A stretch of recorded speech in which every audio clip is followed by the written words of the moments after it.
권력이 인간에게서 알고리즘으로 넘어가고 있다. 유발 하라리의 이 말이 요즘 참 많이 들리는데요. 정말 AI 혁명이 뭐랄까 엄청 빠르게 세상을 바꾸고 있는데 우리는 이 새로운 지능을 과연 믿어도 되는 걸까요? 좀 불안하기도 하고요. 오늘 저희는 유발 하라리가 최근 한국 강연에서 제시한 AI 시대의 본질, 또 미래에 대한 통찰, 이런 자료들을 당신과 함께 좀 깊이 파헤쳐 보려고 합니다. 그의 분석을 통해서 이 거대한 변화 앞에서 우리가 뭘 고민해야 할지 함께 답을 찾아가는 시간이 되었으면 합니다. 먼저 하라리가 지적한 그 권력 이동 문제부터 시작해보죠.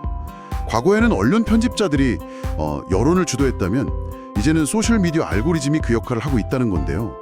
이 알고리즘이라는 게 도대체 어떻게 대화에 영향을 미치는 걸까요? 네, 핵심은 알고리즘이 사용자 참여를 최우선으로 한다는 점이에요.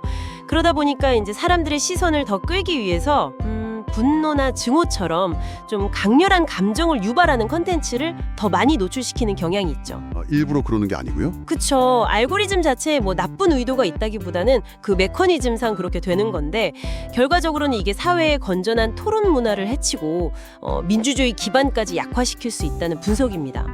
사실 금융 쪽에서도 비슷한 흐름이 보이는데 그 암호화폐처럼 인간이 만든 기관 대신에 코드화된 알고리즘을 신뢰하는 경향이 커지는 것, 이것도 뭐 같은 맥락으로 볼 수 있겠죠. 그렇군요.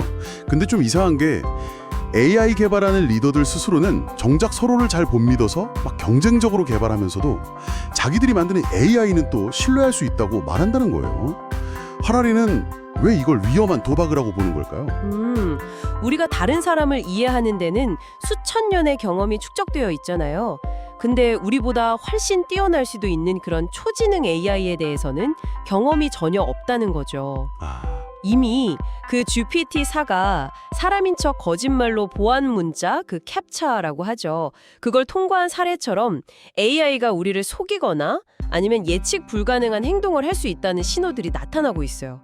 그러니까 인간조차 완전히 신뢰하지 못하면서 그보다 훨씬 복잡하고 어쩌면 이해하기 어려운 AI를 덜컥 신뢰하는 것은 이건 인류 문명 전체를 건 위험천만한 도박이다. 이게 하라리의 경고입니다. 와, 정말 아찔한 지적이네요. 그리고 AI가 단순히 시키는 일만 하는 그런 도구가 아니라 스스로 배우고 결정까지 내리는 행위자, 에이전트라는 점도 강조하던데요. 커피 머신하고는 완전 다르다는 거죠. 맞아요. 바로 그 점이 AI를 이전의 핵폭탄이나 인쇄술 같은 기술과 근본적으로 다르게 만드는 지점입니다. 이전 기술들은 결국 인간이 사용하는 도구였지만 AI는 스스로 판단해서 행동하고, 예를 들면 AI 자율무기 같은 거요. 심지어 우리 도움 없이 새로운 아이디어나 기술을 창조할 잠재력까지 가졌어요. 새로운 기술까지요? 예를 들어 더 발전된 AI를 스스로 설계한다거나 인류 역사상 처음으로 우리 손에서 권력을 빼앗아갈 수도 있는 그런 존재가 등장했다는 의미죠. 생각보다 훨씬 더 큰 변화네요. 이런 강력한 AI가 만들어내는 정보 환경에 대한 경고도 있었어요.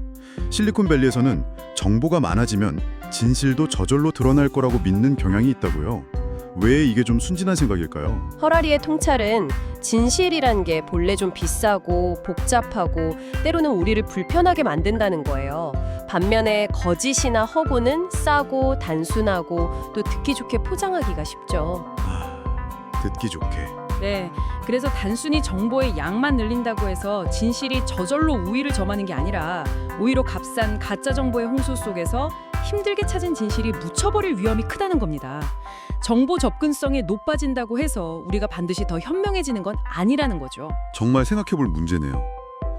그렇다면 앞으로 10년 뒤에 어떤 직업이나 기술이 중요해질지 예측이 불가능하다, 이런 진단 앞에서 우리는 그럼 어떻게 해야 할까요? 코딩 능력이 만능 열쇠가 아닐 수도 있고 전쟁 방식도 AI 때문에 완전히 달라질 수 있다고 했잖아요. 네, 여기서 핵심은 평생 배우고 변화에 적응하는 유연한 마음을 갖는 거라고 봅니다.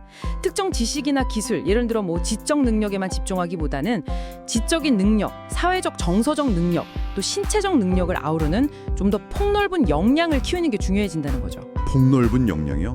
예를 들면요? 하라리가 예를 든 것처럼 데이터만 다루는 은행원보다는 환자와 직접 공감하고 돌봐야 하는 간호사가 AI로 대체되기가 훨씬 어렵다는 거죠. 관계 맺고 공감하는 능력이 중요해지는 겁니다. 또 하나 중요한 건 AI의 그 비인간적인 속도에 억지로 맞추려고 애쓰기보다는 명상이나 휴식처럼 의식적으로 인간적인 속도를 유지하면서 균형을 찾는 노력이 필요하다는 조언입니다. 너무 따라가려고만 하면 번아웃되기 십상이니까요. 결국 유발 하라리의 분석은 AI가 단순한 기술 문제를 넘어서서 권력, 신뢰, 그리고 인간이라는 존재 자체에 대한 아주 근본적인 질문을 던지고 있다는 걸 보여줍니다. 미래는 아직 결정되지 않았고요.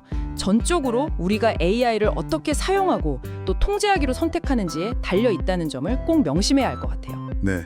하라리는 이 중요한 결정들이 소수의 기술 전문가나 권력자 손에만 맡겨져서는 안 되고 충분한 정보를 가진 더 많은 시민들이 참여하는 그런 민주적인 과정이 필요하다고 강조합니다.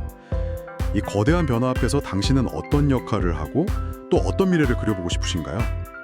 단순히 더 강력한 AI를 만들려는 경쟁을 넘어서 정말로 진실과 인류의 안녕을 위한 AI 개발이 가능할지 이건 우리 모두가 함께 좀 진지하게 고민해봐야 할 질문인 것 같습니다.